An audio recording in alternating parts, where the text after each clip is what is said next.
الحمد لأهله والصلاة على أهلها أما بعد. معززو ډیر ورونه د خارجي مملکتونو پوښتنه کوي چې دلته مساجد بند دي، آیا نارینه هم د زنانو په شان په کورونو کې اعتکاف کولی شي او کنه؟ الجواب وبالله التوفیق. معززو د کورونا وایروس یا نورو وباو په وجه باندې اعتکاف بالکل نه کول، یو مخ مکمل پرېښودل د دې شرعاً اجازه نشته.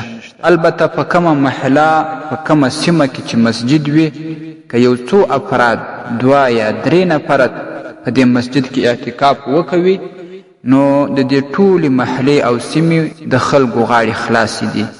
البته نارینه په کورونو کې اعتکاف نشي کولی، هغوی لره هیڅ اجازه نشته. په الموسوعة الفقهیه کې راځي: اجمع الفقهاء على انه لا يصح اعتكاف الرجل والخنثى الا في مسجد.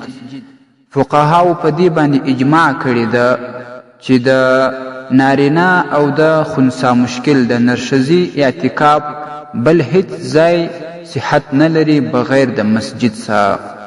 الموسوعة الفقهیه 5 جلد 211 صفحه. او زنانه چې دي هغه په خپلو کورونو کې اعتکاف کولی شي. الفقه على المذاهب الاربع کې راځي: اما المرأة فتعتکف فی مسجد بیتها. دا اعتکاف کولی شي د خپل کور په مسجد کې، یعنی دا به په کور کې په یو کوټه کې یا خونه کې د خپل عبادت دپاره یو ځای منتخب کی، هلته به دا 10 ورځې او 10 شپې تیروي. الفقه على المذاهب الاربعه اول جلد 510 صفحه. والسلام علیکم ورحمة الله وبرکاته. ستاسې د اسلامي پوښتنو جوابونکی مفتی حکیم الله صابر الحنفي صاحب.